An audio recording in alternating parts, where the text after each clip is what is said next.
Assalamualaikum warahmatullahi wabarakatuh. Perkenalkan, nama saya Abdul Rizky Saputra dengan NIM 234201404. Saya mahasiswa program studi bimbingan dan konseling Islam Fakultas Usuluddin Adab dan Dakwah Universitas Islam Negeri Sultan Haji Muhammad Idris Samarinda. Saya akan menjelaskan sedikit tentang pengaruh keturunan terhadap perkembangan.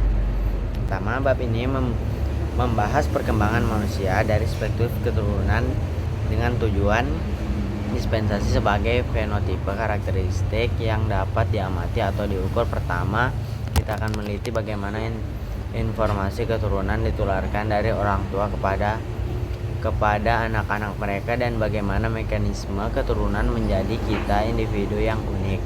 Kemudian kita akan meninjau bukti kontribusi keturunan terhadap atribut psikologis penting seperti kecerdasan, kepribadian, kesehatan mental, dan pola perilaku.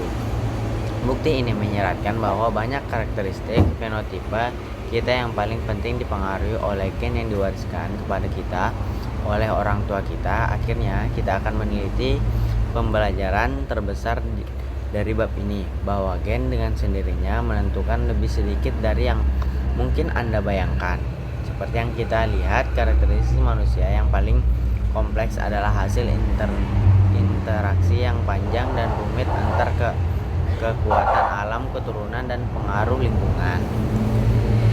Kedua adalah pengaruh keturunan terhadap perkembangan manusia, melibatkan berbagai aspek yang dipengaruhi oleh faktor genetik.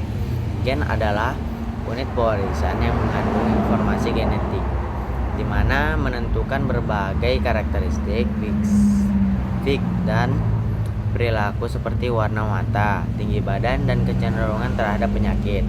Beberapa gen bertanggung jawab untuk mengatur kecepatan dan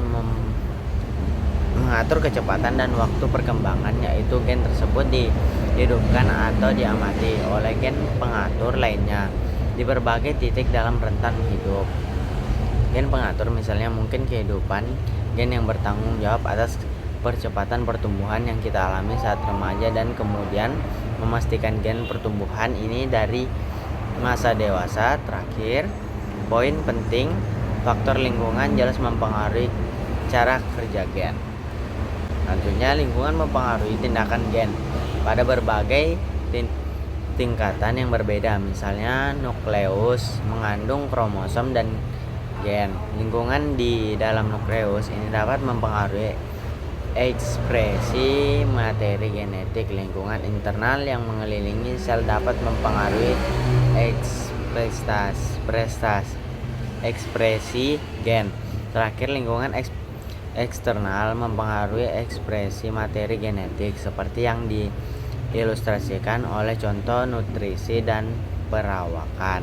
Selain itu, beberapa pengaruh lingkungan eksternal dialami oleh semua manusia dan beberapa hanya dialami oleh beberapa orang. Yang pertama disebut interaksi ekspektasi pengalaman, dan yang terakhir disebut interaksi yang bergantung pada pengalaman. Lanjut, ada pola pewarisan gen tunggal. Gen mempengaruhi karakteristik manusia dengan berbagai cara. Terkadang karakteristik manusia ditentukan oleh tindakan satu gen. Terkadang karakteristik ditentukan oleh tindakan banyak gen yang bekerja sama. Ini dikenal sebagai pewarisan poligenetik. Memahami pola pewarisan gen tunggal dapat membantu kita membangun pemahaman tentang tindakan gen, interaksinya dengan lingkungan, dari mana kita dapat beralih untuk memahami mekanisme yang bekerja ketika banyak gen berinteraksi untuk mempengaruhi karakteristik. Jadi tugas pertama kita adalah memeriksa pola pewarisan gen tunggal. Ya, ada 4 pola utama ekspansi genetika. Pewarisan dominan resesif sederhana, kodominasi, pewarisan terkait jenis kelamin, dari pewarisan poligenetik atau poltigen.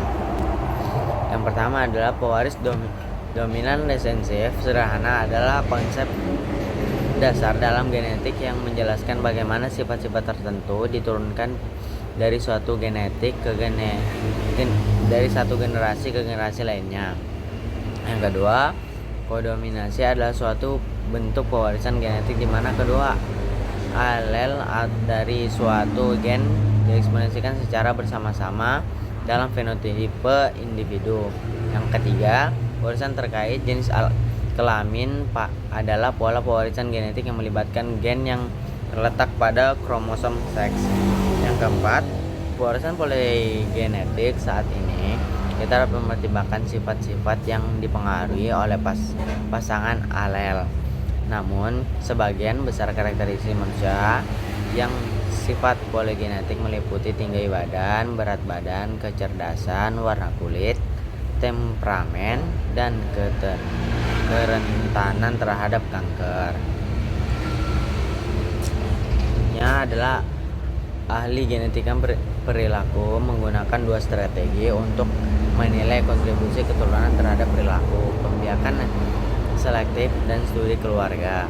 Yang pertama adalah mencoba pembiakan selektif, suatu metode untuk mempelajari pengaruh genetika yang menentukan apakah sifat-sifat dapat dibiarkan pada hewan melalui perkawinan selektif.